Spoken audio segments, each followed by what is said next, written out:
Buen dia, good morning, bom Bom dia. dia. É um prazer iniciar este É um seminário prazer dar início a este seminário web sobre o lançamento na região das Américas do relatório de progresso de 2023 da década do envelhecimento saudável. Eu sou Patrícia Mocha e eu sou assessora regional em envelhecimento saudável da OMS. Eu agradeço muito a participação de todos e espero que esta sessão seja muito informativa e produtiva.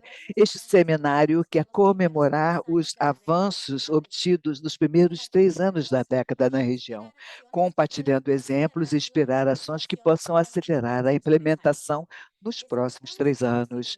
Convidamos a todos a tomar conhecimento do relatório e todas as ações que estão sendo realizadas para chegar aos objetivos da década. Ao longo do seminário, vamos compartilhar os links que podem ser do seu interesse no chat. Antes de começar, eu gostaria de informar que nós temos tradução simultânea, espanhol, inglês e português.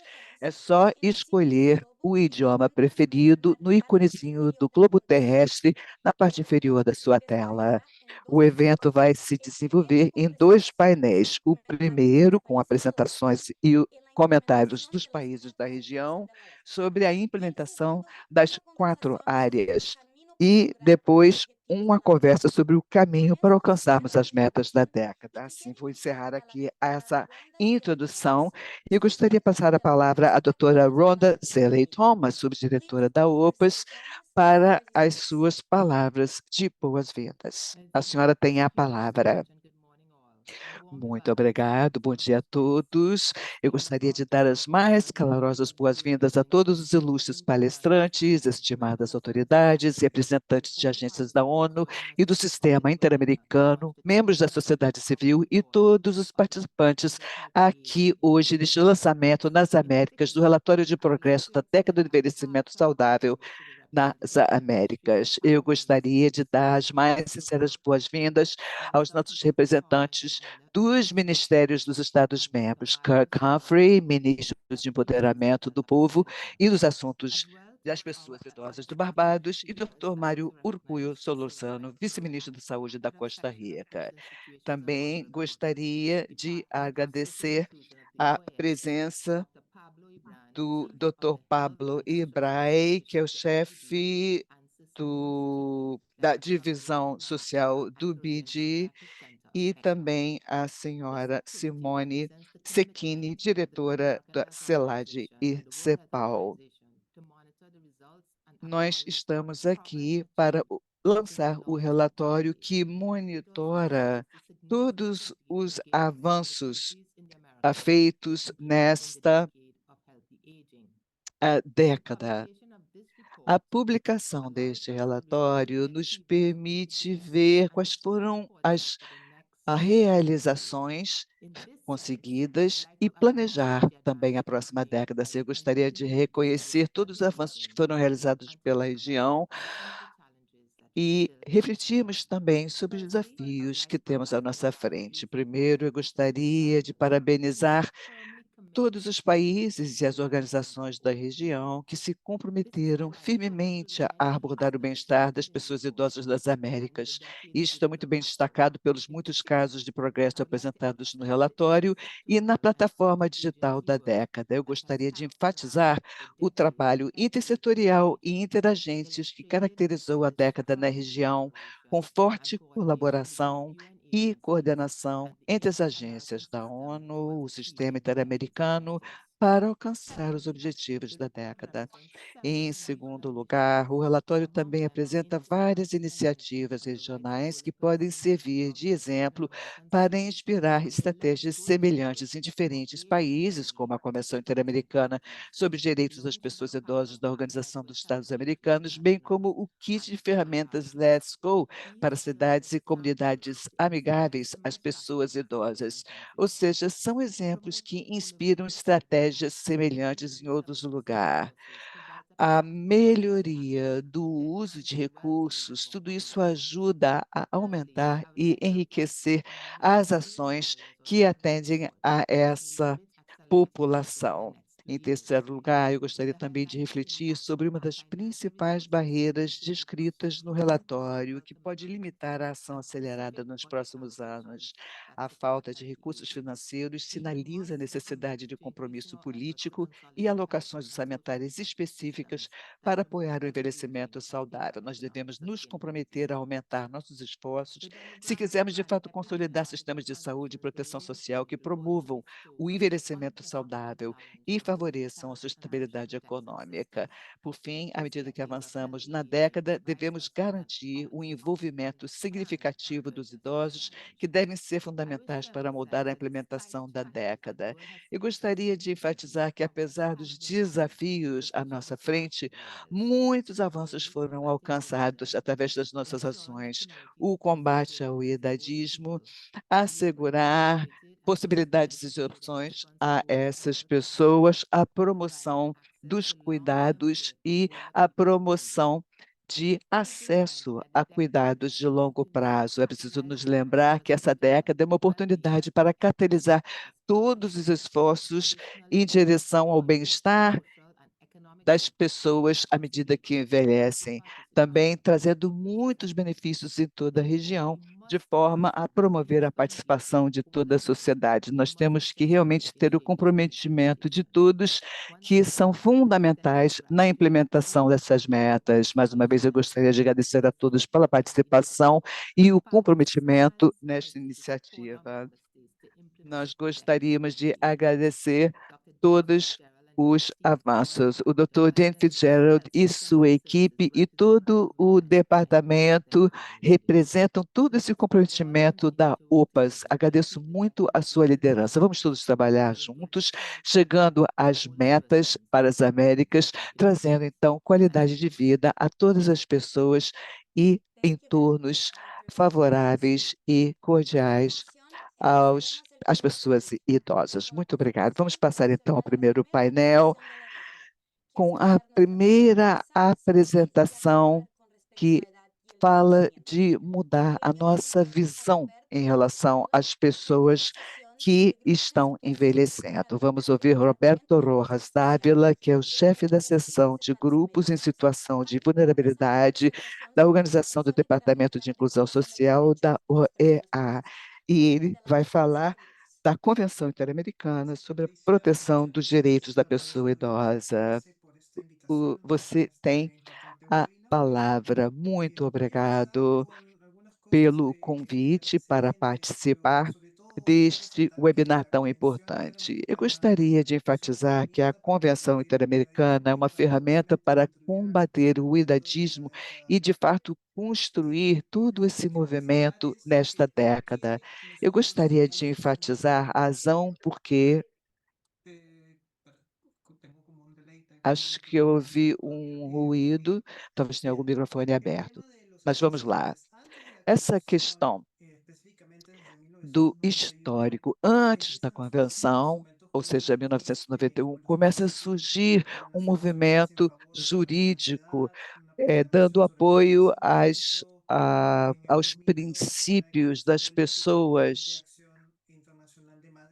também a declaração política e o plano de ação lançado na Espanha, também outras estratégias que foram lançadas em 2003. Depois houve outra declaração e um plano de ação da OPAS relacionada com essa questão da saúde das pessoas mais velhas. Houve todo esse comprometimento que surgiu na Espanha, mas também muito voltado para a proteção dos direitos da pessoa idosa na região das Américas do Caribe. Tudo isso é vinculante legalmente.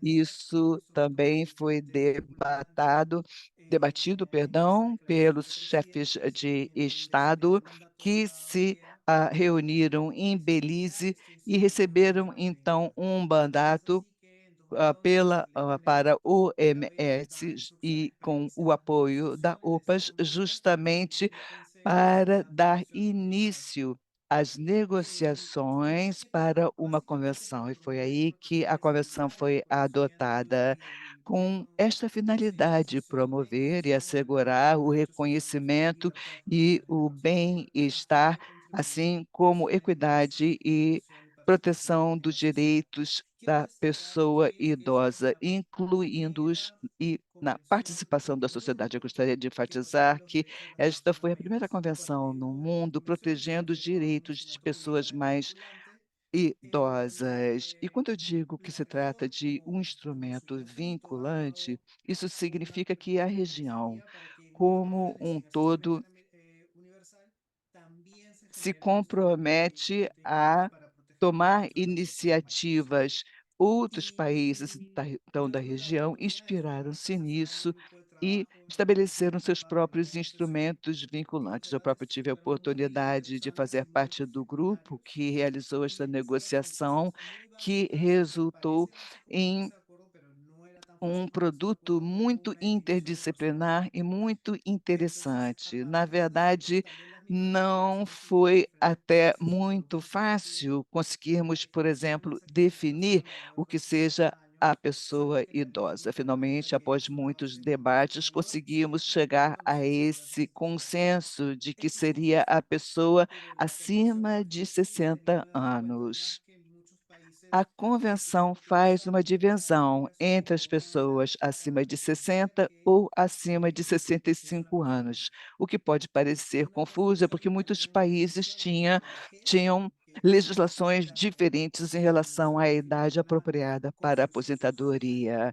Também houve um debate sobre a definição do que seja a pessoa idosa. Chegou-se à conclusão de que se trata aí de um construto social, o que também suscitou debate muito interessante. Mas, ao final e ao cabo, houve o reconhecimento dos direitos, enfatizando essa questão da necessidade dos direitos específicos da pessoa idosa. São 27 direitos específicos, no interior dos quais evidentemente, vamos encontrar elementos que nos ajudam a combater o idadismo e reforçando, assim, as metas da década. Por exemplo, o reconhecimento dos direitos, o reconhecimento da definição, o combate à discriminação, ao idadismo, há também muitos conceitos interessantes e enriquecedores que advieram deste esforço. Mas, acima de tudo, o que podemos ver é a forma como esta convenção está ligada com a questão do combate ao idadismo, mas também refletindo muitos dos objetivos da década, mostrando como há essa ligação. Por exemplo, nós devemos modificar a nossa visão da idade. Vemos aí o artigo 32 da Convenção, que enfatiza a necessidade de promover uma atitude positiva em relação à idade, em relação ao tratamento, em relação aos direitos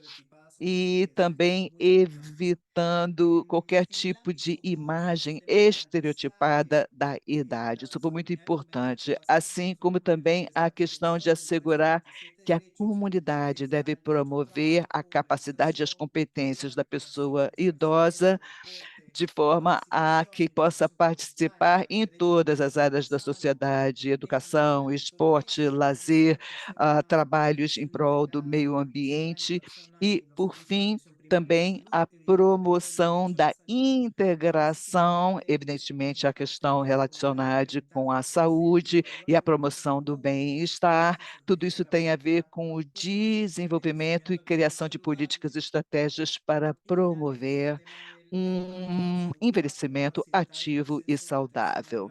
E, por fim, e não menos importante, também a facilitação do acesso das pessoas idosas a cuidados de longo prazo.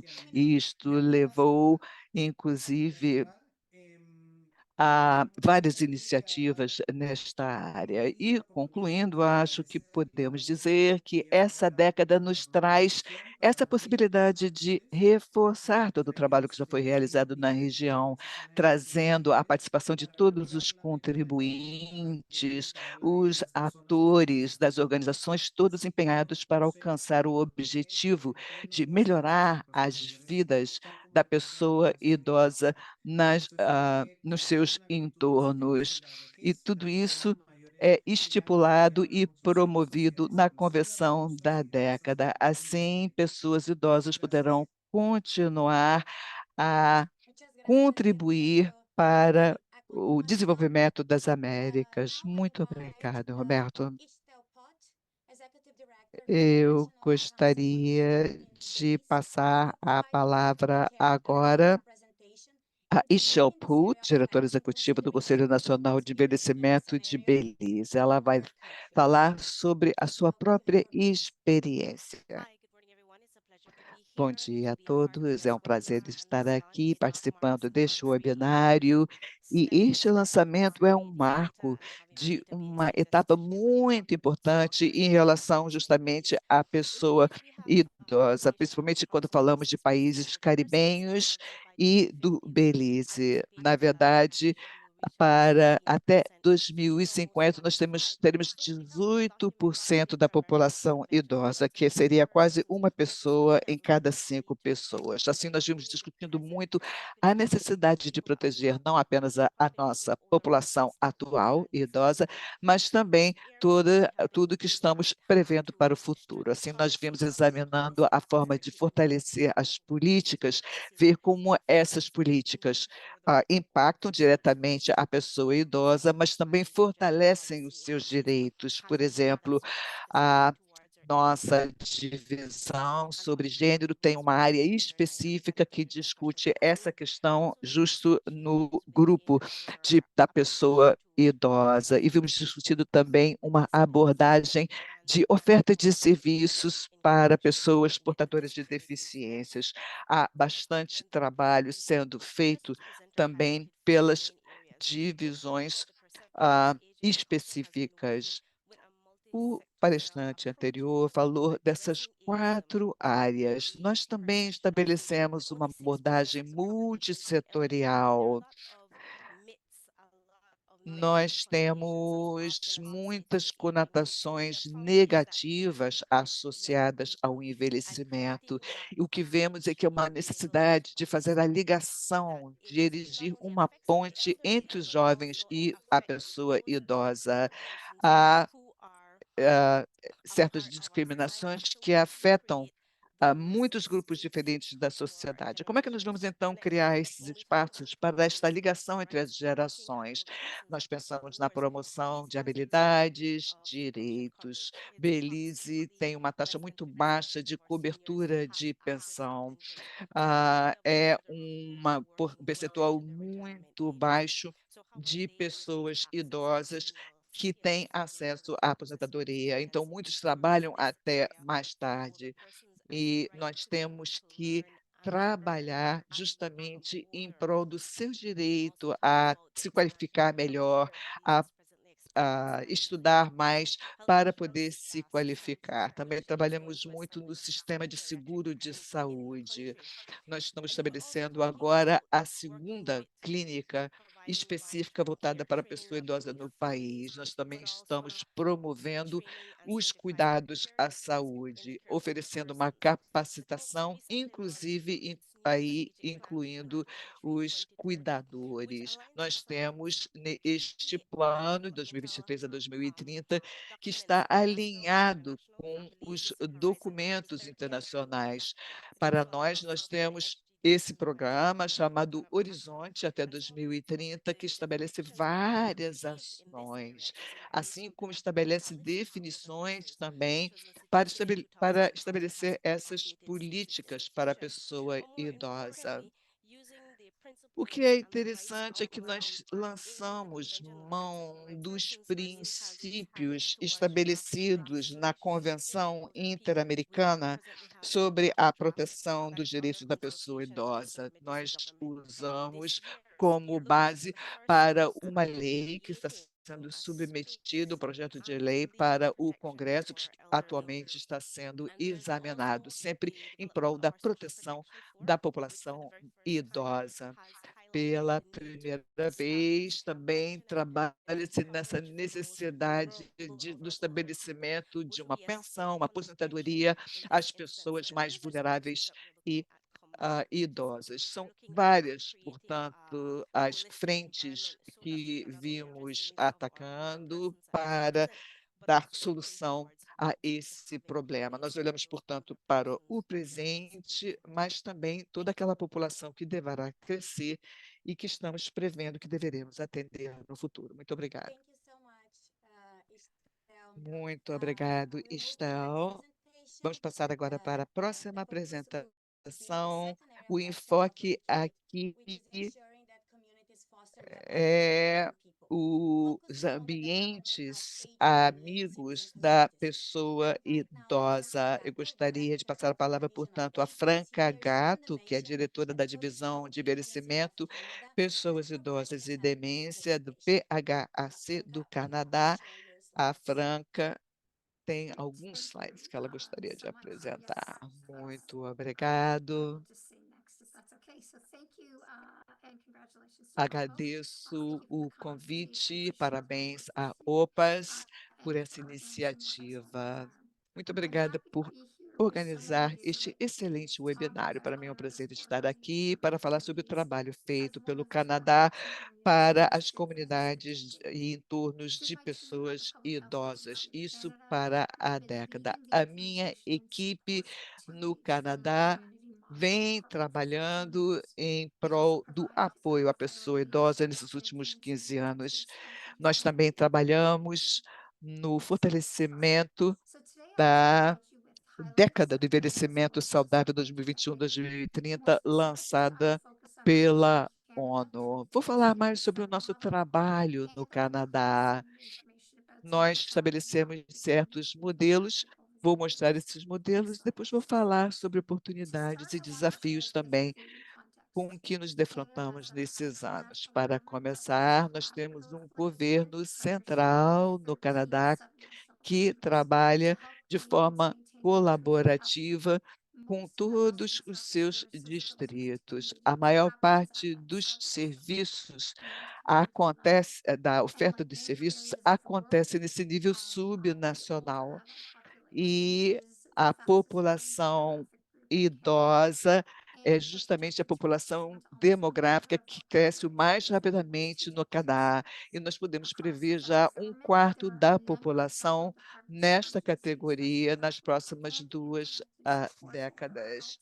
And I Nós outlined temos, some in portanto, the todo um trabalho de apoio offerings listed on direto the e slide, indireto but a many esses others grupos. support both Nós executive temos action plans vários as well programas as the 8Ws estabelecidos e under the age-friendly temos model. também Next slide, please. alguns conceitos que So foram, just a que little bit of background, seguem the government took an as áreas proactive role in estabelecidas supporting anteriormente, elderly executives. inclusive At the pela outset, década do we established envelhecimento an intergovernmental saudável. working group at the Nós federal level, and estabelecemos um this helped grupo to de ensure that trabalho em all nível departments and federal, nos agencies that ajudando have a relevant assegurar mandates que were todas as engaged in agências building que têm o collaborative mesmo approach to mandato helping adults trabalham de uma attain forma objectives. This group meets colaborativa para se poder regularly to alcançar os discuss objetivos work, comuns. to Nós nos identify reunimos gaps, and to set regularmente para personal discutir o objectives. trabalho, This estabelecer e intergovernmental group has definir helped lacunas e us to estabelecer monitor, metas. report, Nós and measure trabalhamos progress towards the impact of monitorando, our work policy. relatando e In medindo November os avanços dos 2023, we nossos hosted a programas. workshop in Em collaboration with novembro, WHO nós to help realizamos um identify workshop em unmet colaboração com a gaps. OPAS And we para conducted justamente public discutirmos research os on dados, older adults' identificarmos as views on lacunas. healthy aging in the Nós context of their também nations. trabalhamos This em slide, dados please, que that nos applies to ajudam a older entender adults melhor in os age. fatores que As I mentioned at afetam the esta outset, população. Canada's worked Como closely foi with WHO dito, from the beginning nós to help trabalhamos develop an muito age-friendly justamente com a model. OPAS And desde o since that time, we've início, established e policies desde and have então developed estabelecemos programs to develop and share políticas e information with programas, age-friendly communities sempre and to desenvolvendo e ensure that compartilhando ongoing implementation informações across the country. e também Keys ajudando to e Canada's promovendo a success implementação include dos the programas em todo o ongoing commitment país. to the work Nós temos um compromisso permanente junto a esse trabalho. Temos uma abordagem de base para ter uma aproximação em nível de comunidade e também trabalhamos em nível nacional e internacional. Internacionalmente, n- nós trabalhamos estreitamente com a OPAS, trabalhando não apenas nos programas do Canadá, como em toda a região. E somos um membro filiado da rede global da OMS, dando o nosso apoio à OMS. No nível nacional, trabalhamos em nível interdepartamental, trabalhando também com um grupo de referência pan-canadense. Muito desse trabalho da AFC, que são os entornos amigáveis a pessoas idosas, trabalha em nível nacional, mas também diretamente com esses entornos ou comunidades. E é por isso que nós estabelecemos também um grupo de referência, do qual vou falar um pouquinho mais tarde. Por fim, nós demos de início a todo um marco de reconhecimento, incorporando as demografias membros da OMS para nos ajudar nesse trabalho de colaboração. Eu falei do grupo de referência comunitário e se trata de um mecanismo muito importante de compartilhamento de informações no Canadá. Nós nos reunimos mensalmente e essas reuniões são um mecanismo para compartilhar informações, resultados e melhores práticas. Isto se dá através de parcerias, networking, capacitação. Nós também ouvimos apresentações de peritos, especialistas, que trazem informações sobre os temas mais importantes. Nós também trabalhamos numa facilitação, no estabelecimento de parcerias, formação, conhecimento, pesquisa e inovação.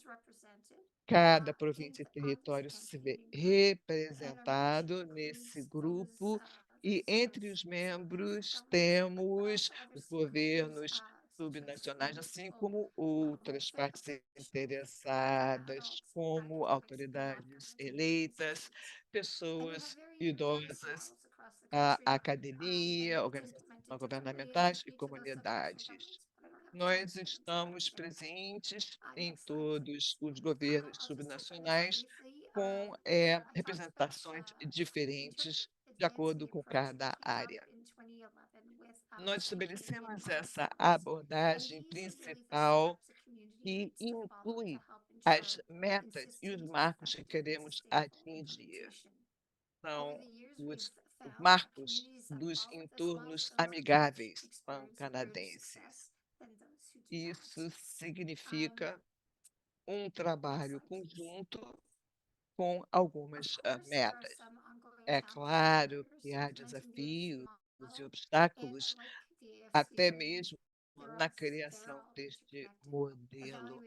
Há muita interligação aí. Nós temos que trabalhar numa avaliação, primeiramente, desses desafios. Muitas vezes há falta até de formação ou qualificação, a dificuldade do acesso a evidências e melhores práticas, a questão de sustentabilidade e capacitação em nível local e a questão da equidade, ou seja, voltarmos o nosso olhar para aqueles cujas necessidades não foram tratadas. Em termos de oportunidades, evidentemente, nós temos muita experiência e nós temos todo o nosso comprometimento, o uso dos nossos recursos estabelecidos para orientar a avaliação do nosso trabalho, um apoio ao desenvolvimento do Comitê Consultivo Local Forte e a formalização de redes para compartilhar e divulgar os resultados e o que se apura. Muito obrigado. Peço desculpas por ultrapassar um pouquinho o meu tempo. Muito obrigado por essa oportunidade de compartilhar a experiência canadense. Obrigada, Franca.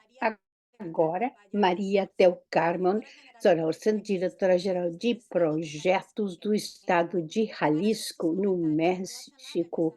fará comentários em relação ao desenvolvimento desses contextos amigáveis. Bom dia, eu estou muito feliz de estar aqui compartilhando ideias e experiências nesse setor. Jalisco é um dos estados mais importantes no México e fomos pioneiros na questão dessas cidades amigáveis. Temos um compromisso desde 2016 para gerar esses contextos agradáveis para pessoas idosas, gerando políticas públicas para reconhecer e formar os recursos necessários para compartilhar experiências e conhecimentos e que essas experiências fiquem nas instituições públicas. A tarefa é conscientizar municípios e funcionários públicos em relação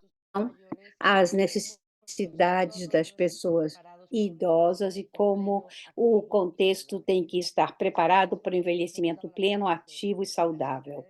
Tem sido essa nossa tarefa para os 125 municípios no estado de Jalisco, e a tarefa é gerar fóruns para poder intercambiar ideias, experiências, para ter certeza que os adultos mais idosos, e especialmente aqueles que estejam em situação vulnerável, possam estar em situação de liderança para tomar decisões em termos de políticas públicas para desenvolver e compartilhar boas práticas para esse setor da população.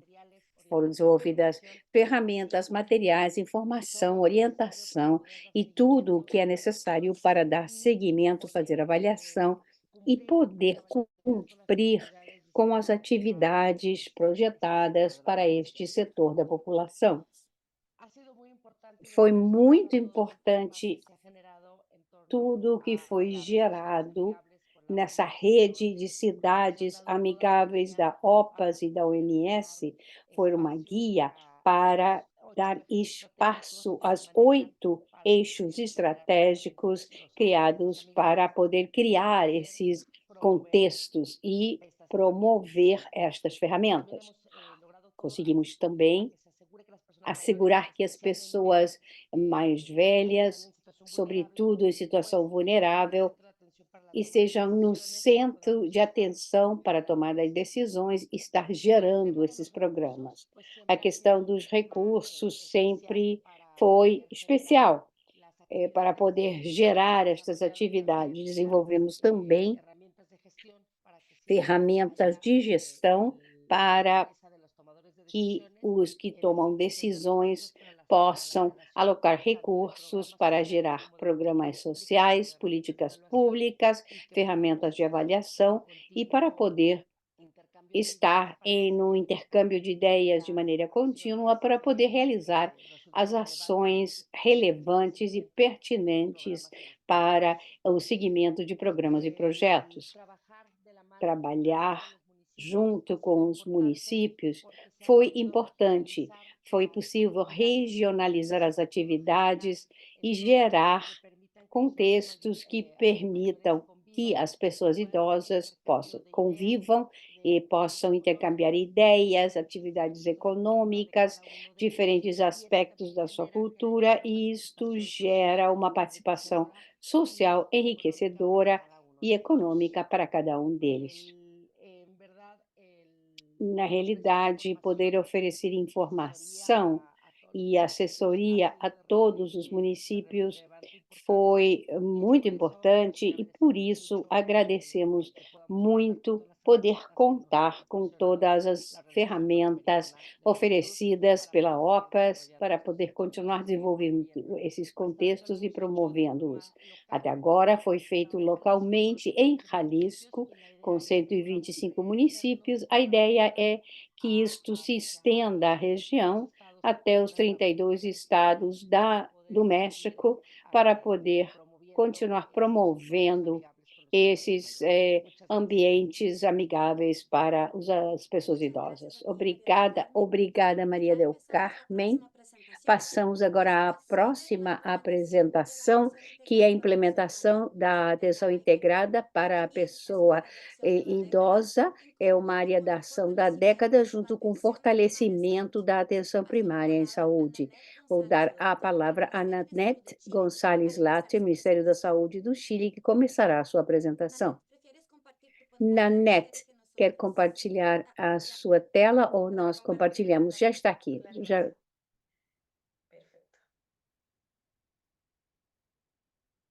Ahí sí. Hola, muy buen día. Bom dia. Lo que hoy día queremos mostrar desde la división de Queremos salud mostrar un nessa divisão de atenção primária uma reflexão sobre o processo de implementação da atenção integral. Temos ainda muitos desafios pela frente. A apresentação representa as equipes das áreas de envelhecimento e pessoas idosas, na rede de atenção primária e o serviço para o adulto mais velho. Belize falou da percentagem de pessoas idosas e como é que essa transição demográfica está mais avançada lá. No Chile, envelhecemos, tivemos a percentagem de pessoas que estão em atenção primária e são pessoas idosas, 20% são mais de 60 anos. No nosso país, a primeira dificuldade, o desafio, é que temos diferentes idades para o setor saúde e o setor social. E no setor saúde, as pessoas idosas são de 65 anos ou mais, e são 57% das pessoas da atenção primária, 85% não precisam assistências de terceiros, eles conseguem fazer tudo sozinhas. É importante que as pessoas consigam se manter independentes, autônomas, com capacidade funcional. Aqui o que fazemos é atenção primária com serviços integrados para a promoção da saúde e também ajustes específicos que devem ser feitos, considerando que o país é longo e as iniquidades que existem nos territórios. Acima à direita é uma pessoa idosa ao norte do nosso país, uma das regiões mais ao norte, usando uma ajuda técnica. Ela fez esse bastão e nos faz refletir de como fazer desenhos padrão e ver um estudo mais profundo para avançar na equidade no território.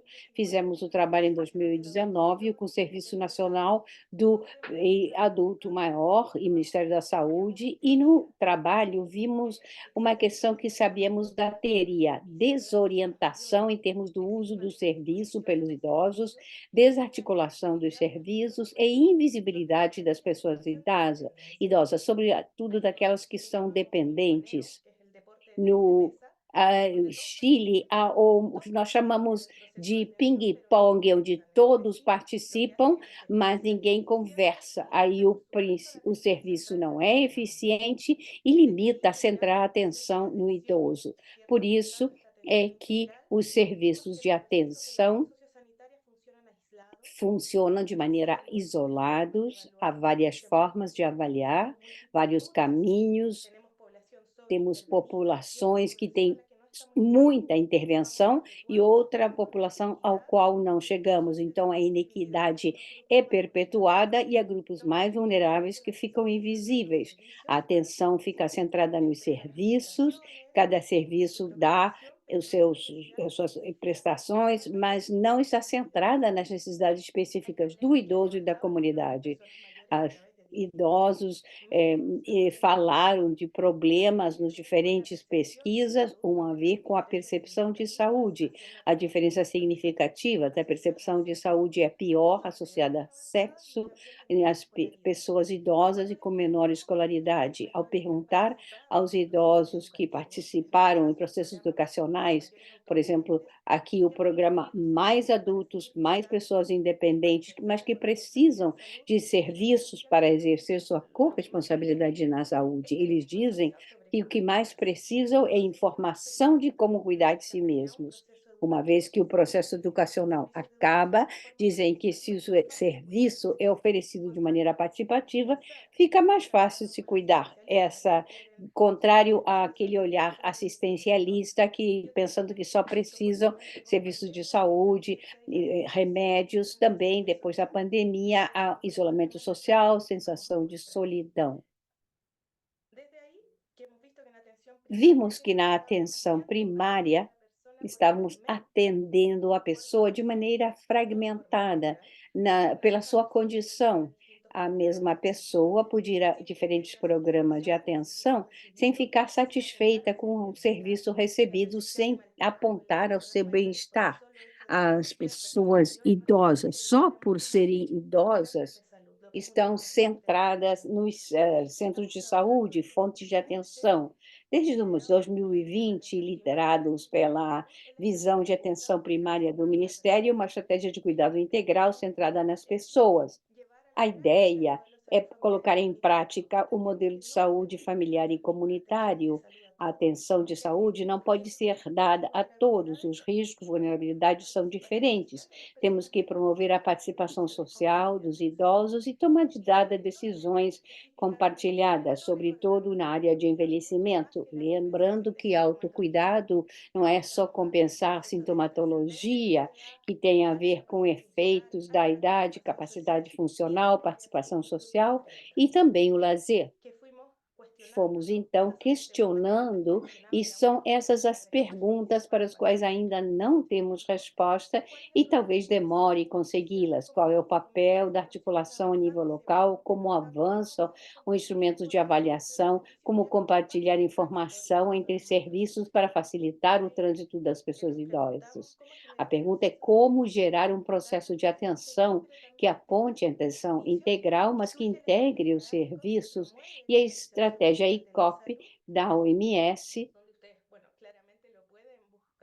e isso pode ser buscado, mas é uma estratégia comunitária nos processos de atenção social, com estratégias para melhorar a capacidade funcional das pessoas idosas, complementando o que já temos no Chile, com processos de avaliação centrados na saúde, na área social, mas que não falam entre si.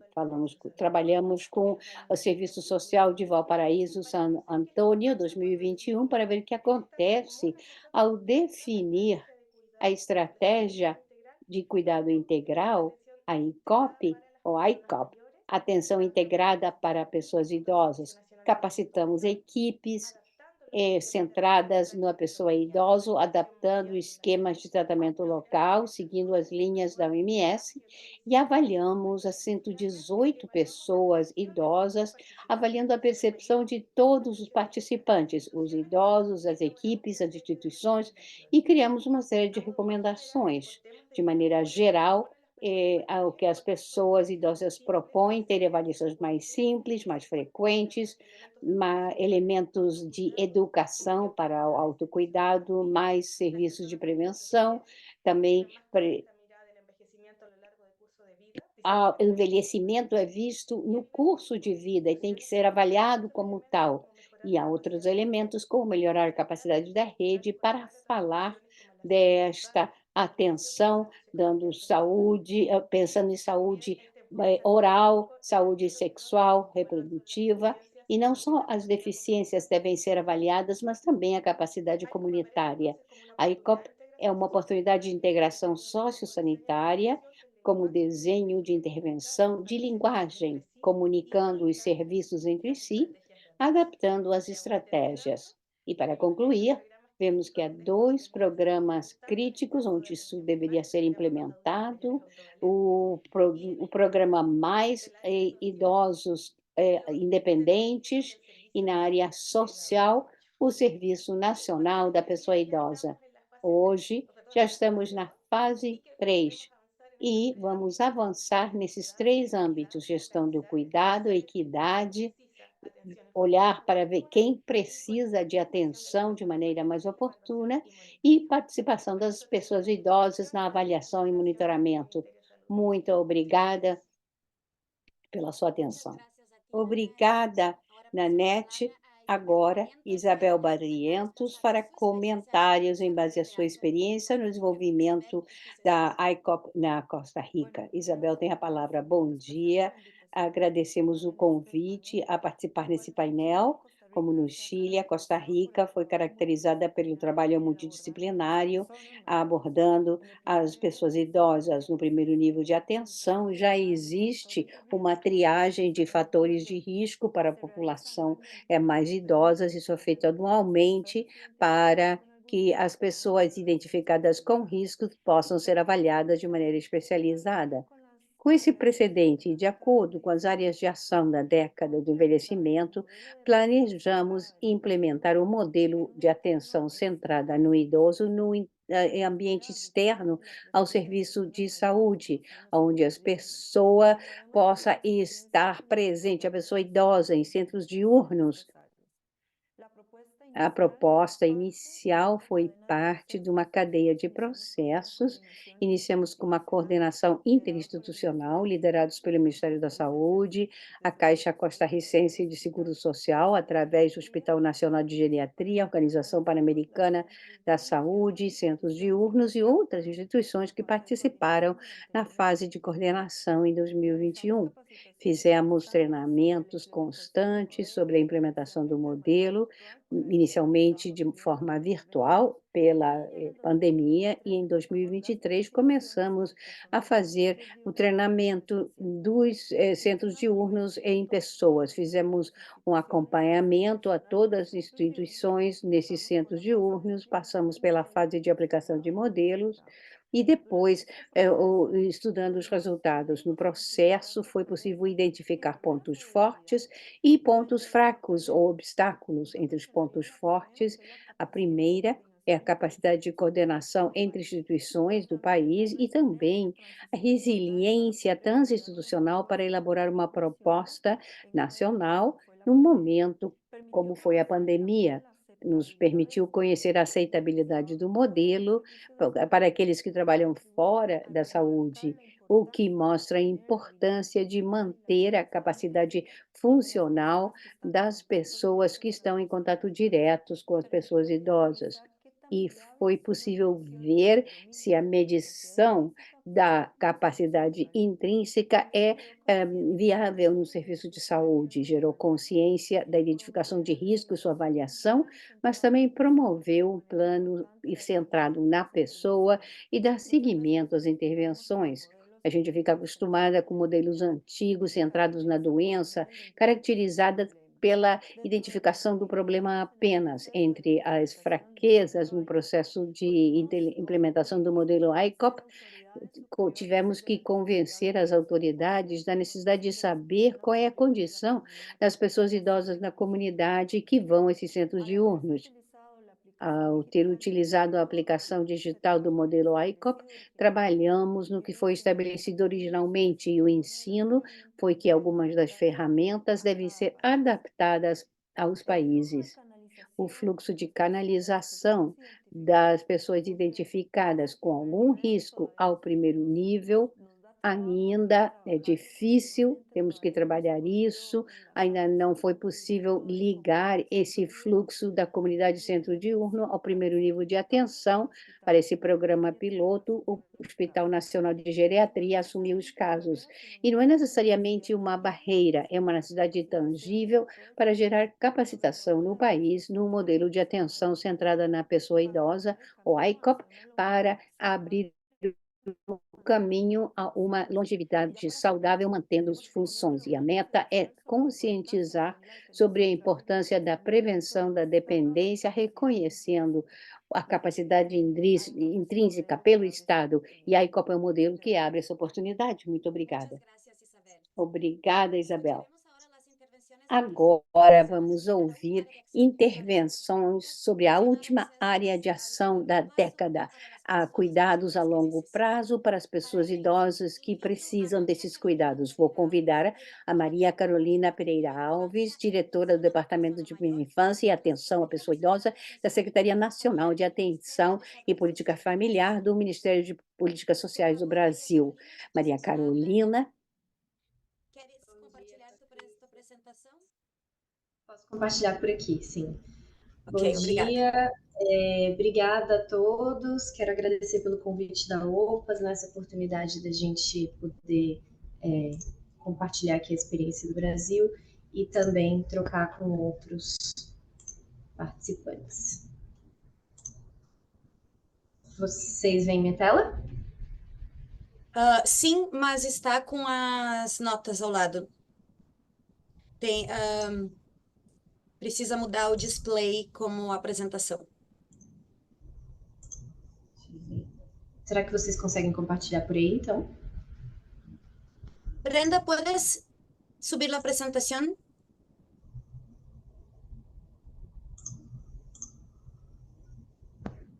Agora deu certo? Sim. Ok, obrigada. Bom, então, mais uma vez, né, agradecer o convite. Eu venho falar um pouco para vocês da construção da Política Nacional de Cuidados no Brasil. Nós tivemos no início do ano passado a criação dessa Secretaria Nacional da Política de Cuidados e Família e uma Secretaria Nacional de Autonomia Econômica e Política de Cuidados no Ministério das Mulheres. E para começar essa construção, esses dois ministérios fizeram a instalação de um grupo de trabalho interministerial em março de 2023, com o objetivo de entregar até maio deste ano de 2024 um diagnóstico das necessidades e da oferta de cuidados existentes no Brasil.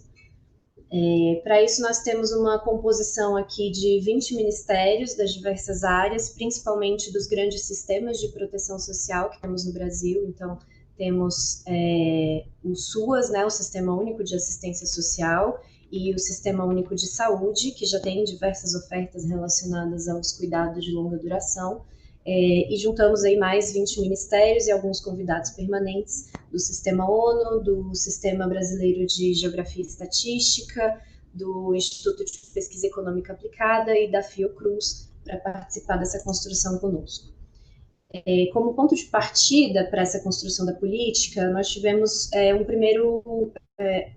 primeiro alinhamento conceitual, né? Então, entendendo que cada uma dessas grandes políticas públicas tem conceitos diferentes e a gente precisaria de uma base comum. Então, o primeiro passo é entender esse cuidado como um trabalho, que é um trabalho cotidiano de produção de bens, serviços, que são necessários à reprodução e à sustentação da vida e à garantia do bem-estar das pessoas.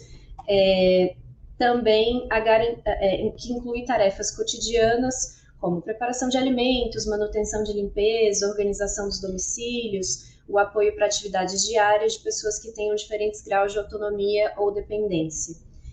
O cuidado também é uma necessidade e um direito de todas as pessoas, né? Então, todos nós, independente do momento, vamos necessitar de cuidado e provavelmente vamos ofertar cuidados, mas essas necessidades vão ser maiores em alguns momentos do ciclo de vida, em algumas condições, quando as pessoas vão ter menos autonomia e mais dependência. É importante pensar também como cuidado como um bem público essencial que vai prover essa reprodução da força de trabalho e funcionamento da sociedade e da economia. Então, para essa política nacional de cuidados no Brasil, a grande novidade que se tem enquanto política pública é que nós temos aí um olhar simultâneo para quem está recebendo cuidados, para quem precisa de cuidados e também para quem está ofertando estes cuidados.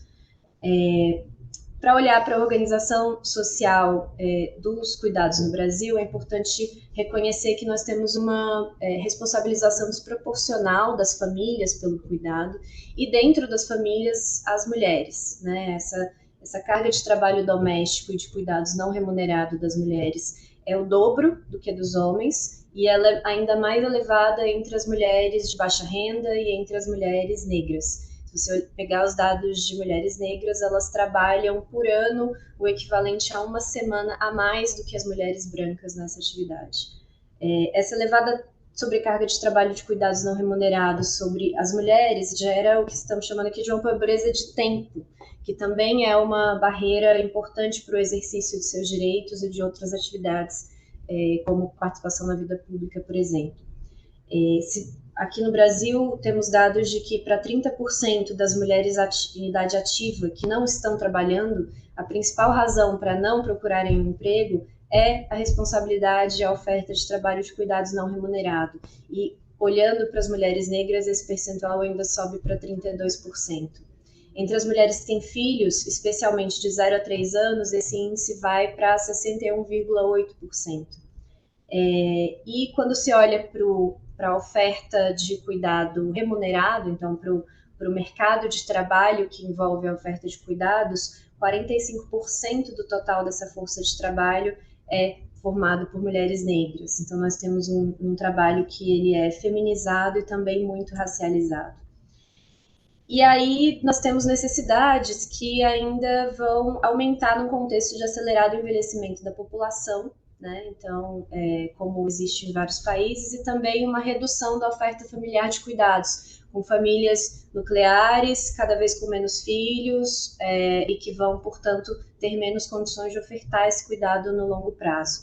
Nós tivemos entre o último censo do Brasil em 2010 e o censo mais recente em 2023, um aumento de 20 milhões de pessoas idosas para 32 milhões de pessoas idosas, o que significa mais ou menos 15% da população, com uma perspectiva, uma estimativa de que esse percentual vai chegar a quase 30% da população em 2053, daqui a 30 anos.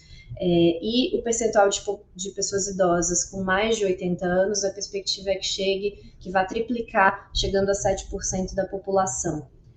Se a gente olhar também para os dados das pessoas idosas, cerca de 1/4 apresentam algum tipo de deficiência. E a partir do momento em que elas chegam em 80 anos, esse percentual já sobe para mais de metade das pessoas. Então, você tem aí um acúmulo, uma sobreposição de características que vão gerar a dependência, a necessidade de suporte para cuidados.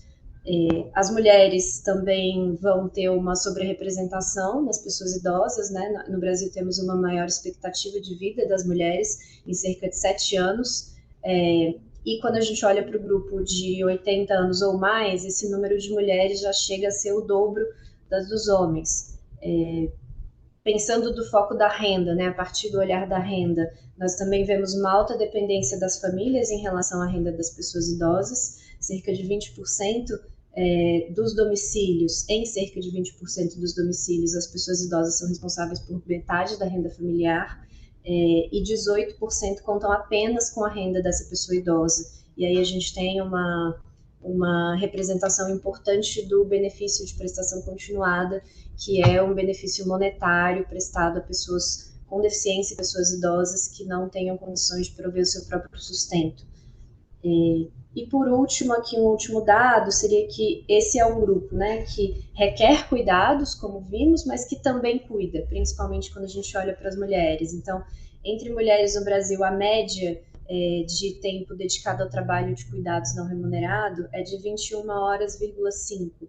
Mas em mulheres de 60 a 69 anos, que estão já numa fase de aposentadoria, essa quantidade de horas é ainda maior, chega até 24. Então, nós temos aí uma faixa etária que já está, em alguma medida, demandando cuidados, mas que também está ofertando cuidados, seja para um companheiro, para um filho, para netos, para possibilitar que as outras pessoas da família também vão para o mercado de trabalho. Esses dados nos trazem, então, que é preciso uma transformação dessa organização social do cuidado. E aí, para isso, temos um papel fundamental do Estado nessa garantia do direito do cuidado, reconhecendo que a oferta pública é inexistente, é insuficiente e que essas responsabilidades de cuidado não podem continuar atribuídas somente de maneira desproporcional às famílias e dentro dela para as mulheres.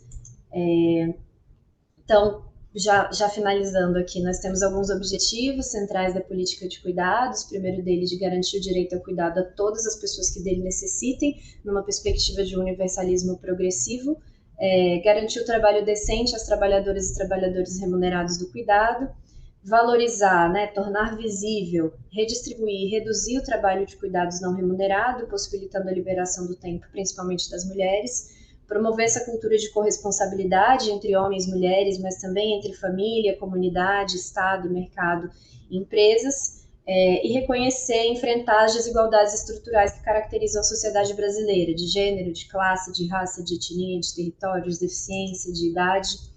E aí, para isso, temos aqui a identificação de alguns públicos prioritários, né, que vão demandar por alguma situação mais apoio para os cuidados. E aí temos crianças e adolescentes, pessoas com deficiência, as trabalhadoras e trabalhadores do cuidado e as pessoas idosas que tenham necessidade de cuidado para as atividades básicas e instrumentais da vida diária. Por último, aqui alguns exemplos da política de cuidado, né, numa tipologia que nós temos de licenças, e aí especialmente para pessoas idosas a gente poderia falar de licenças para acompanhamento das pessoas que necessitam de cuidados. Entre os benefícios, nós temos essas transferências monetárias, como eu mencionei agora há pouco, o benefício de prestação continuada no Brasil. Entre os serviços, temos centros-dia para pessoas idosas e pessoas com deficiência, os serviços de atenção domiciliar, as instituições de longa permanência que oferecem acolhimento para pessoas idosas. Entre regulação, temos a necessidade de avançar nos parâmetros de qualidade para os serviços de cuidado, e temos ainda o aspecto da transformação cultural para que essa mudança de perspectiva no cuidado seja possível. Eu deixo aqui no final, podemos compartilhar um link de acesso para as notas informativas que temos elaboradas com diversos temas. A última delas, no final do ano passado, foi especificamente sobre envelhecimento e direito ao cuidado. Muito obrigada. Muito obrigada, Maria Carolina. E para finalizar este painel, invito a Simone E Secchini. para finalizar o painel, eu gostaria de convidar Simone Secchini, diretora celular de CEPAL, para fazer as suas observações sobre esta área relacionada com os cuidados. Muito obrigado, Patrícia. Obrigado, Carolina, pela apresentação. De fato, é um tema fundamental nessa década e provavelmente na nossa região e na área das políticas, em que temos muito o que avançar. Muitas das coisas acontecem, como foi dito aqui, no interior das famílias, há necessidade desses cuidados, e nós temos, sim, que promover a corresponsabilidade para, então, estabelecer políticas mais integradas de cuidados. Assim, eu gostaria de dar destaque e comemorar aqui todo o processo que foi realizado no Brasil na construção dessa política nacional de cuidados, uma iniciativa inovadora que também contou com o apoio da CEPAL e do Instituto Relacionado das Nações Unidas. O cuidado é fundamental para a vida, para o desenvolvimento. A pandemia demonstrou isso muito fortemente, porque a oferta de cuidados foi fundamental para que se funcionasse ainda a sociedade ao longo da pandemia. E é por isso que isso é tão importante. Todo ser humano precisa de cuidados ao longo de sua vida, e especialmente as pessoas idosas, as pessoas portadoras de deficiências ou doenças crônicas. Há a necessidade do cuidado de longo prazo, o paliativo, mas a construção de sistemas, de políticas de cuidados, evidentemente, se depara com muitos obstáculos. Evidentemente, o problema de recursos. 2, a questão também da construção do próprio cuidado, a coisa mais familiar, em que essa tarefa sempre recai sobre a mulher, e a questão da necessidade de dados e da análise de dados, para sabermos qual é a população que precisa desses cuidados, quem é que fornece cuidados profissionalmente ou não. Depois de ouvirmos a apresentação do Brasil, pareceria que justamente entram aí vários aspectos em termos de dados, e principalmente o aspecto intimista, pessoal, da família, tudo isso exigindo cuidados e políticas públicas. Na CEPAL e em seus órgãos subsidiários, muito se debate e muito se destaca justamente a figura da mulher. Em 2022, no marco da Conferência Intergovernamental sobre os Direitos da Pessoa Idosa, foi assinada a Declaração de Santiago, promovendo uma sociedade inclusiva e resiliente. E há também a tendência demográfica e a sua análise, que só vem enfatizar, como nós vimos para o caso do Brasil, que vai exigir ainda um maior cuidado devido ao aumento da população. Serão 25 milhões mais de pessoas e em 2030 serão 115 milhões de pessoas idosas. E dentre essas pessoas, o que cresce mais rapidamente e com maiores necessidades é o grupo acima de 85 anos. Justamente aí que se encontra desigualdades múltiplas e daí a necessidade cada vez maior do fortalecimento desses cuidados e da não discriminação. Muito obrigado. Muchas gracias, Simón. Muito Y muchas obrigado, gracias a Simone. todos y a todas por E su agradeço participación y muito sus a todos e a intervenciones. todas pelas Para continuar, apresentações, quisiera pelas invitar al doctor contribuições. James Para continuar, eu Fitzgerald, gostaria de director del convidar Departamento de James Sistemas de Servicios Fitzgerald, de diretor Salud do de la OPS, Departamento de a que Serviços de modere Saúde da OPAS, para fazer esta moderação do nosso próximo painel. Muito obrigado, Patrícia. Um bom dia a todos que estão participando e os panelistas neste excelente webinário. Eu gostaria de reconhecer as intervenções e apresentações excelentes de todos os países membros da OPAS, que vêm trazendo os avanços, assim como também os desafios com que nos defrontamos à medida que avançamos na nossa década do envelhecimento saudável. Nessa última parte do nosso webinário, nós temos o prazer de termos a participação da doutora Flor Murillo Rodrigues, da Direção de Planejamento do Ministério de Saúde da Costa Rica, também a doutora Lina Walker, que é a vice-presidente sênior na AARP, e o nosso colega também, Pablo Ibarrarán, que é o chefe de divisão de saúde e proteção social no Banco Interamericano de Desenvolvimento, o BID. Eu gostaria de dar as boas-vindas, então, a este novo painel. Vejo que todos estão presentes. E agora eu acho que nós podemos passar diretamente à discussão do nosso tema, levando em consideração, portanto, algumas das questões que foram trazidas aqui também pela abertura pela doutora Rhonda Seeley Thomas, subdiretora da OPAS, e as apresentações. Eu queria abrir o nosso painel com uma pergunta mais genérica, dirigida a todos.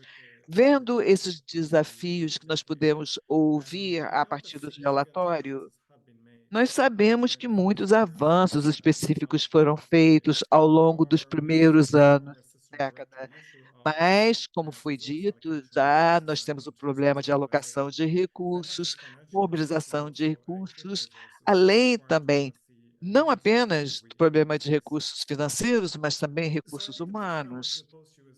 Assim, eu acho que eu gostaria aqui de perguntar o seguinte: na sua opinião, por que nós nos vemos nessa posição?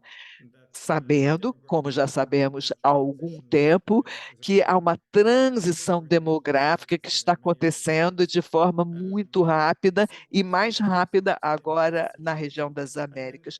Por que nos encontramos assim nessa situação no dia de hoje? E, na sua opinião, o que poderíamos fazer no nível nacional e regional para tratar desses desafios nas Américas e para dar apoio aos países membros na implementação das metas e estratégias? Vamos fazer, então, essa primeira rodada com essa pergunta, talvez cada qual possa responder em alguns minutos. Então, Flor, você poderia responder inicialmente, inclusive, levando em consideração que nós ouvimos aqui nas apresentações, mas principalmente quando falamos do problema de alocação de recursos financeiros e humanos. Flor, com a palavra. Bom dia, muito obrigada pela oportunidade. Nós temos, sim, muitos desafios à nossa frente. Muito embora nós trabalhemos nas coisas, enquanto estamos trabalhando, temos que pensar em acessos, recursos, temos que lembrar que se trata de um problema para todos e para todos em relação à pessoa idosa. E esse é um grande desafio. Como é que nós podemos alcançar essas pessoas? Como podemos fazer isso? Primeiro, nós temos que tratar da questão da vontade política, as hierarquias governamentais, não apenas os governos centrais, mas também os locais. Essas hierarquias têm que ter uma sensibilização, uma conscientização dessa questão. Por que estou falando de governos locais? Porque este justamente está e perto das comunidades onde acontecem esses problemas, onde acontecem os processos. A partir daí, portanto, é possível aí uma abordagem melhor. Essa seria a minha grande mensagem do dia. É preciso trabalhar isso, fazer esse trabalho junto às comunidades localmente. Mas é claro que o desafio não é fácil. Temos que conscientizar, temos que conquistar os corações em relação a essa temática, com tudo que ela significa, pensando aqui da capacidade funcional intrínseca da pessoa idosa, de forma que possamos promover sociedades mais diversas e mais adequadas ao envelhecimento. Então, um dos desafios é este, o trabalho junto às comunidades.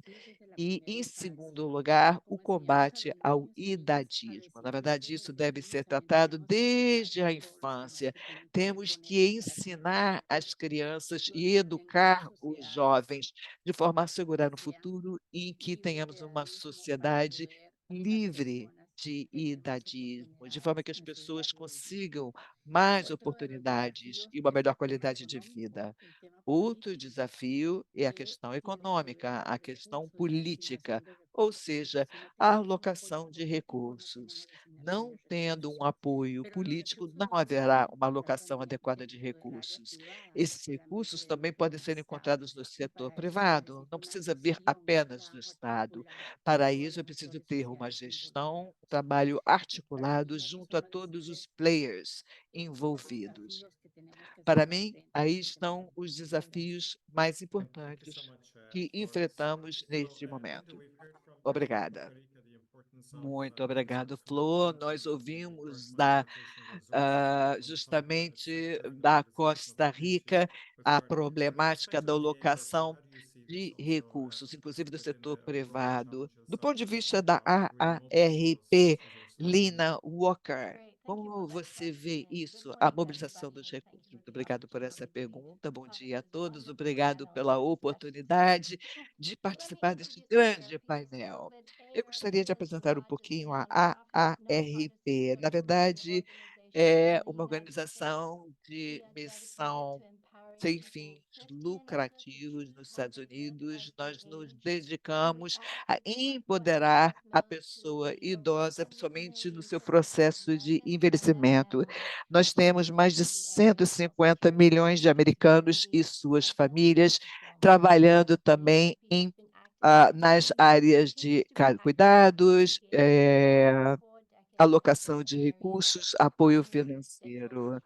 Nós temos parcerias com partes interessadas em todos os setores. Mas respondendo à sua pergunta, eu acredito que o grande desafio, na verdade, tem dois aspectos, um positivo e um negativo. Existem já muitos avanços realizados em áreas de ação.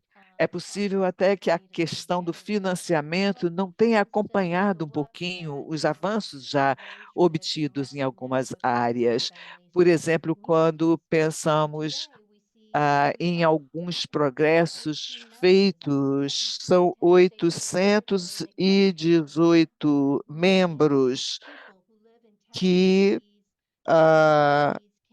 dão conta de milhões de pessoas em diferentes estados e comunidades. Isso mostra o quanto foi rápido, na verdade, o progresso feito nessas áreas. Apenas os recursos financeiros não acompanharam.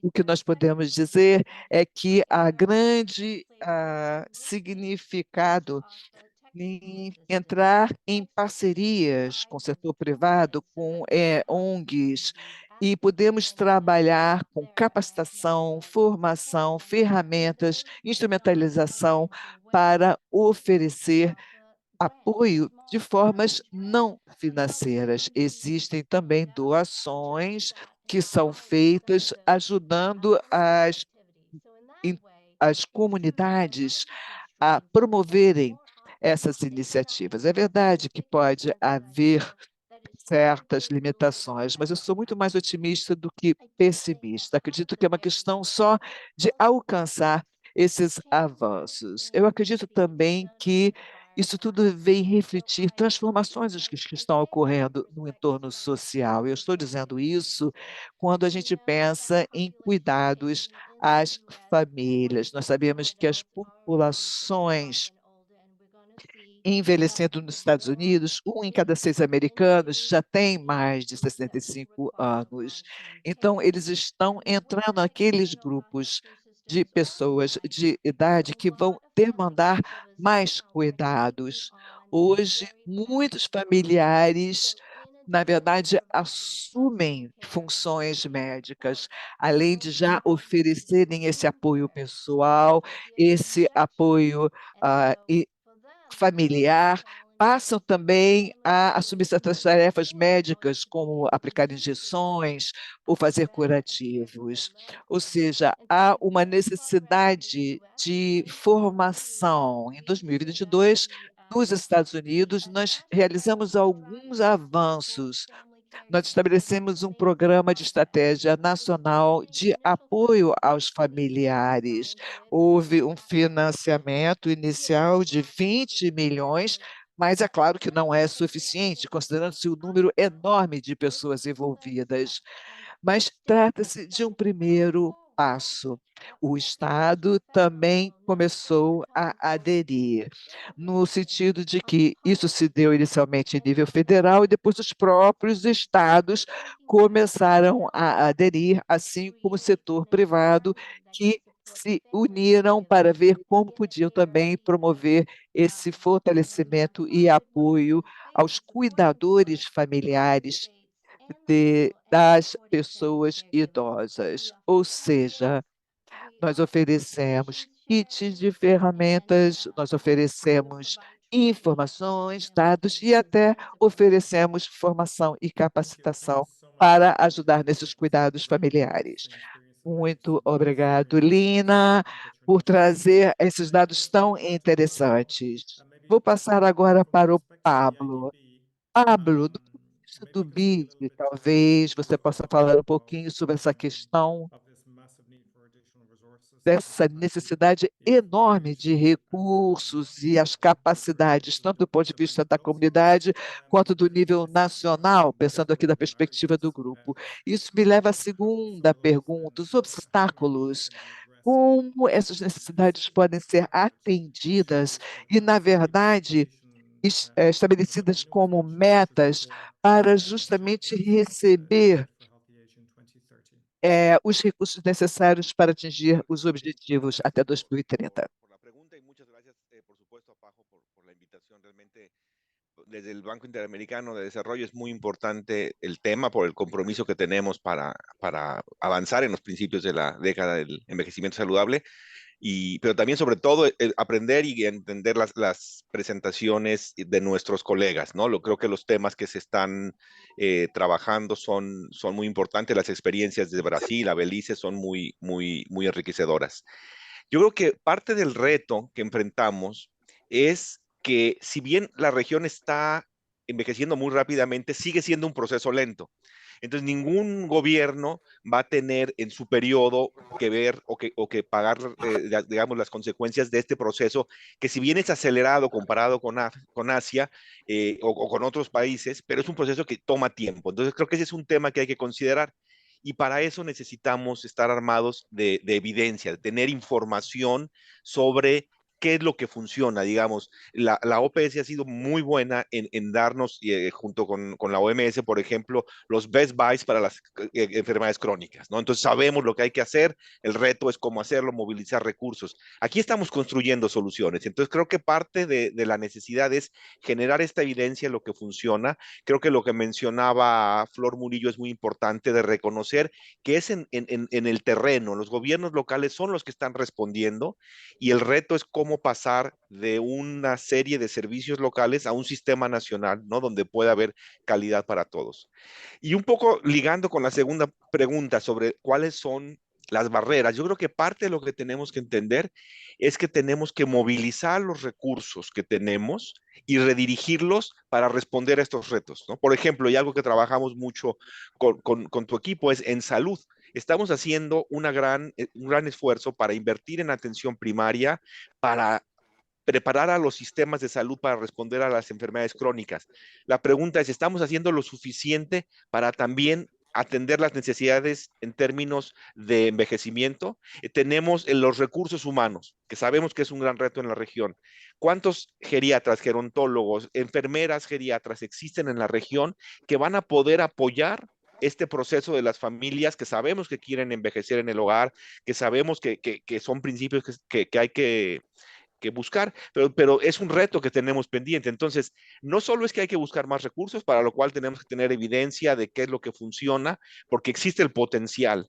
Cuando invertimos en estos temas, existe el potencial de ahorrar salud, ¿no? De tener mejor salud. Entonces sabemos que personas más sanas representan un costo menor, además de que tienen mejor calidad de vida.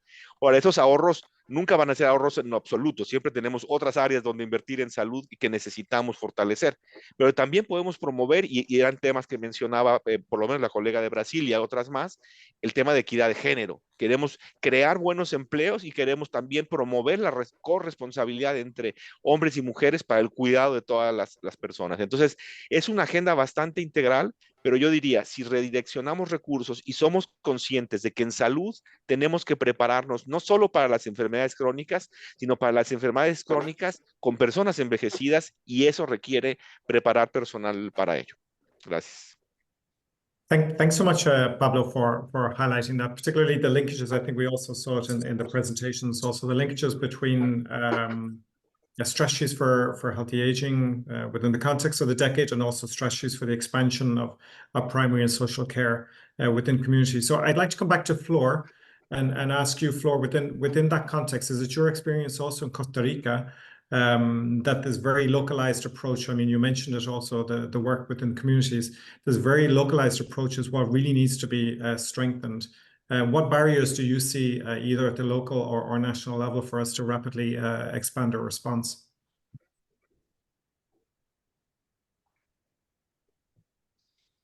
Una de las principales barreras es cómo llegamos a más gente. Voy a poner el ejemplo de tudo bom? Eu não tive a oportunidade de falar com ele ainda. Estou super ocupada. Eu ia perguntar mesmo para ele, mas, para dizer a verdade, a minha intuição me diz que isso depende de acordos entre o empregado e o empregador, né? E a lei não vai dizer nada sobre isso. Mas eu entendo o que diz o Eduardo pelo seguinte, porque ele cobra, né? Todas as consultas e tempo que eu passo com ele, eu pago, né? Cobrado. Então, nesse sentido, ele não se sente bem de atender você e depois ele vai me cobrar. De forma que isso, a orientação dele está correta. Eu que tenho que falar com ele sobre isso. Mas, depois você me diz o que disse o seu advogado. Eu vou indagar. Só que eu estou com muita coisa, eu estou com muita coisa mesmo. E aquela briga com a mamãe me tirou dos filhos completamente. Completamente. Amanhã eu vou embora, né? Então está acumulando muito problema. Nesse momento mesmo, por exemplo, estou trabalhando aqui online, então não posso, a minha mente está dividida em 1000 coisas e são muitas das outras coisas também de assunto deles, né? Demandam atenção. Então, não entrei nisso aí. Se você quiser trazer alguma informação do seu advogado, também é bom. que nosotros tengamos más posibilidades de programas y de trabajar en conjunto la institucionalidad del Estado, la academia, las ONGs, los organismos internacionales. Podemos trabajar más desde el nivel nacional y desde el nivel local al ser una población relativamente pequeña comparada, por ejemplo, con Brasil. Pero sí es importante que nosotros trabajemos mucho en cómo abordar la mayor cantidad de personas, igual que en el tema de atención primaria. Cómo la atención primaria da respuesta a la mayor cantidad de adultos mayores. La salud de Costa Rica es universal. Hay acceso a la salud, dichosamente. Y aún así se nos quedan muchísimas personas por fuera. Ese es uno de los principales retos que hay en todo el sentido de lo que tiene que ver lo económico y todo lo que tiene que ver con lo social y principalmente con la salud. Gracias. Thank you so much, Flora, for making that linkage. And I think it fits very nicely with potentially the last question that I'd like to ask Lena and also all the panelists. And within the 4 to 5 minutes that we have remaining for the session this morning. And I think it speaks to within the construct of the Decade of Healthy Aging and the 4 principal areas of work. What we've heard from our panelists this afternoon, is there one particular focus area that you think your institution and, or in the case of Flor, your country should be really addressing? Or as we heard from Pablo, is it a fully integrated approach that really even goes beyond just the health sector and the social sector, but needs to have an approach on the social determinants as well? But noting that, within the strategy of the Decade of Healthy Aging, what are the 1 or 2 key areas that you really feel we need to move forward on? So Lena, I'll hand over to you. I think you're on mute, Lena. Thank you for that question, and sorry that I was on mute. Obrigada. Uma pergunta muito difícil. Eu diria que é muito importante pensar como mudar nossa percepção de idade e envelhecimento, porque isto afeta o trabalho que nós fazemos no idadismo, a forma em que pensamos sobre cuidado de saúde, cuidado a longo prazo, e temos que pensar como criar comunidades que sejam multigeracionais, que não estejam baseados em idade, que incluam pessoas idosas para que possam envelhecer de maneira saudável. Em termos do trabalho que vimos fazendo em idadismo, no trabalho, por exemplo, isso nos Estados Unidos, o idadismo realmente existe nos Estados Unidos, vimos isso na nossa pesquisa, e muito mais em mulheres do que homens. Então, quando pensamos em como enfrentar a percepção negativa do envelhecimento e como é que isso afeta as diferentes comunidades de maneira diferente, porque a questão de disparidade em acesso ao trabalho, ao cuidado, à saúde, a comunidades, apoio à comunidade é muito real. A pesquisa mostra isso. As soluções não podem ser únicas para todos. Temos que pensar em soluções centradas na população, respeitando cultura, comunidade. Então, há 2 coisas importantes: mudar a narrativa do envelhecimento e como apoiar as diferentes culturas, comunidades e a diversidade da nossa população mais idosa. Eu acho que essa é uma das áreas cruciais nas quais temos que trabalhar. Pablo, vamos ouvir suas considerações em relação a isto. Obrigado. Eu acho que Isso é uma questão comum na saúde, nos serviços de cuidado, é que temos que ter 2 princípios fundamentais. Atenção centrada na pessoa, que tem a ver com o que a Lina disse, queremos ter serviços apropriados para as diversas comunidades, temos que chegar às pessoas, achá-las onde estão, atendê-las, seja em saúde, seja em cuidados. E segundo, investir e reconhecer e dar valor ao trabalho e aos recursos humanos necessários para oferecer esses serviços. Na saúde, em cuidados, muito vem da família. É necessário reconhecer que a agenda de cuidados é a agenda dos recursos humanos. Fica muito clara a importância do bem-estar das pessoas que precisam de cuidado, que precisam de autonomia para que possam cumprir com seus planos de vida, mas também temos que pensar em serviços, e na América Latina reconheceu-se que as pessoas que oferecem cuidados são uma população muito importante e temos que investir nelas, nos cuidados e na saúde. Obrigado, Pablo. Flor? E agora, Flor, Bueno, para cierre, para concluir, quisiera dar eu un mensaje gostaria de passar uma mensagem voltando à importância de trabalhar a partir da comunidade, a importância disto para chegar às pessoas e o esforço que temos que fazer para não ficarmos só a nível nacional. Temos que chegar a todos os âmbitos que têm a ver com níveis de gestão, desenvolvendo projetos e programas com sucessos, como são as cidades amigáveis, o ICOP, e todos os programas desenvolvidos no nível local para o autocuidado e promoção da saúde. Muito obrigada. Muito obrigado, Flora. E quero agradecer a você, Lina, Pablo, por esse excelente diálogo neste painel. Eu acho que o que nós podemos dizer é que precisamos de políticas nacionais, ações nacionais que venham de baixo, e não só de cima para baixo, resolvendo as necessidades das pessoas, das comunidades, trabalhando com advocacy, vendo questões de envelhecimento e os recursos, mecanismos necessários para dar cuidado integrado, com uma base muito sólida de cuidado primário, cuidado social. Acho que essas são as mensagens principais. Com isso, Patrícia, devolvo a palavra a você. Muito obrigada. Obrigada a todos, todas, Dr. Fitzgerald, por liderar este diálogo.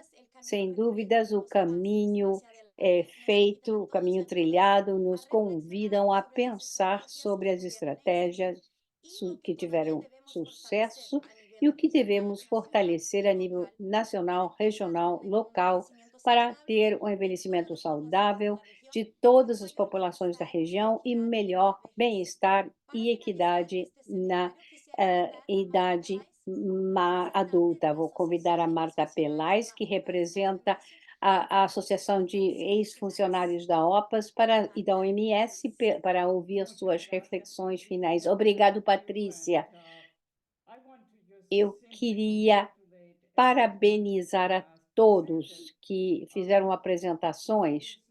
Obviamente, as histórias que eu ouvi mostram que estamos avançando, mas também temos que continuar planejando e pensando de maneira mais estratégica, porque em 2030 é logo ali, não temos muito tempo. Mas, como disse a Patrícia,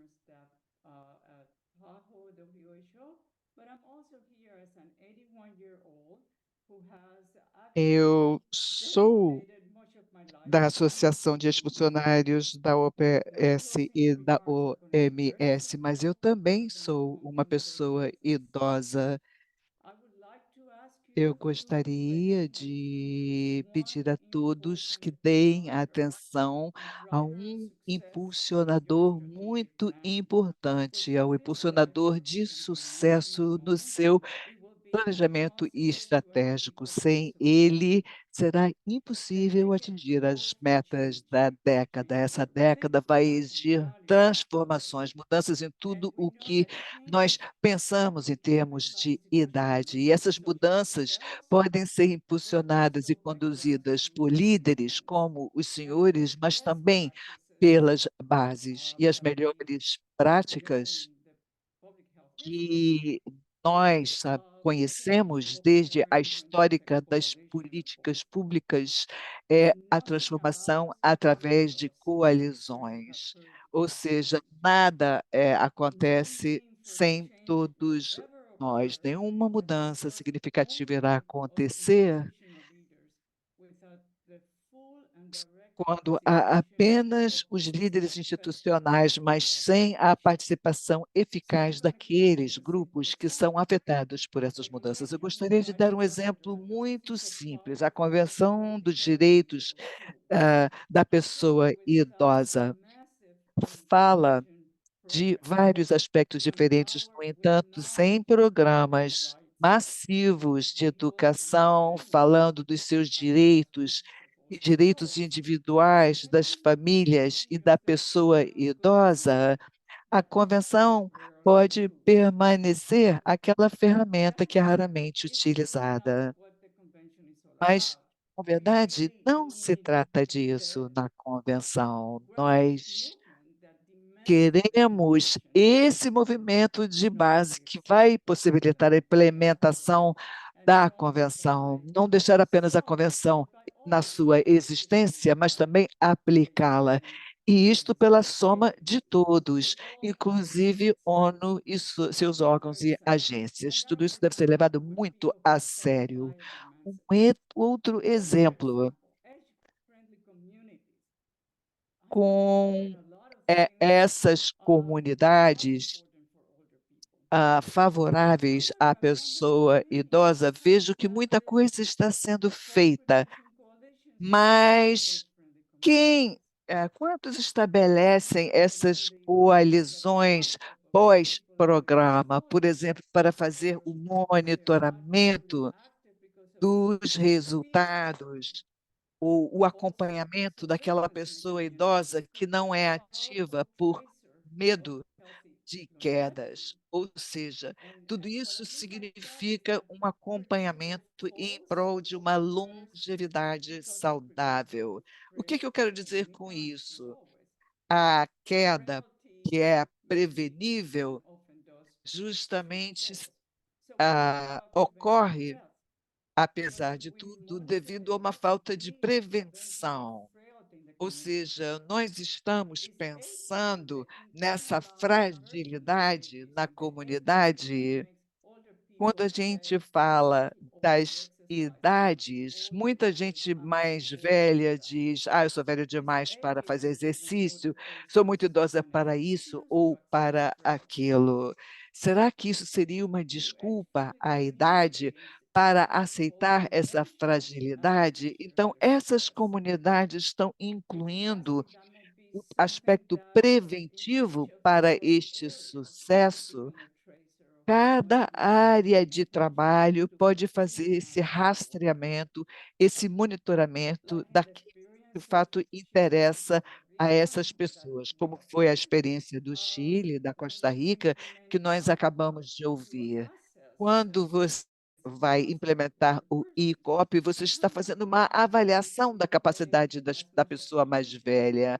Mas quantas vezes nós damos atenção de fato ao seu autocuidado ou o apoio ao autocuidado de que aquela pessoa pode precisar?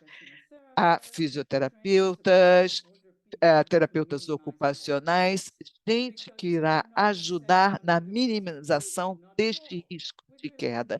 Não dá para dizer para o outro, por favor, não caia. Nós temos que poder identificar a forma como aquela pessoa pode se fortalecer e fortalecer as suas capacidades. Nós temos que examinar, portanto, muitas funções: flexibilidade, elasticidade, força, equilíbrio, tudo isso estão importante para uma pessoa idosa evitar, de fato, uma queda. De forma que, se nós tivermos a sorte de alcançar, termos uma vida longa, e eu espero ser uma dessas, eu espero ter qualidade de vida no final de minha vida. E como a queda pode precipitar justamente aquele momento em que eu vou precisar de cuidados. Assim, quando os cuidadores já têm esse conhecimento, é fundamental. Não apenas o fato de eu ter alguém cuidando, mas alguém que sabe o que está fazendo.